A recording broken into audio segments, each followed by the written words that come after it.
শিবরাত্রির দিন কি এমন করলে আপনি পেতে পারেন ভালো হাসবেন্ড। নমস্কার দর্শক বন্ধু, আমি অনুরাগ শাস্ত্রী।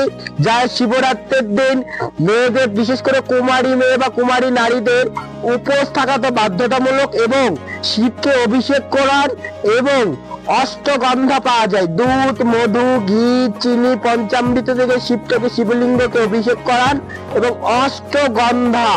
অষ্টগন্ধাযুক্ত শিবকে অর্পণ করুন চারিদিকে। মানে অষ্টগন্ধাটা আপনি দশকর্মার দোকানে কিনতে পেয়ে যাবেন, এবং সব থেকে ভালো হয়, কেননা বাজারে খুব ডুপ্লিকেট তো অষ্টগন্ধা 8 রকম গন্ধক থাকে, ডিজে বানাতে পারলে খুব ভালো হয়। তবুও আমি অষ্টগন্ধা অর্পণ করা ওখান থেকে ভালো করে লাগিয়ে সেই শিবলিঙ্গকে, এবং ওখান থেকে একটু অষ্টগন্ধা, অশ্বত্থ পাতা আপনি তুলে নিয়ে আসবেন, এবং প্রত্যেক মঙ্গলবার ওটার তিলক লাগান।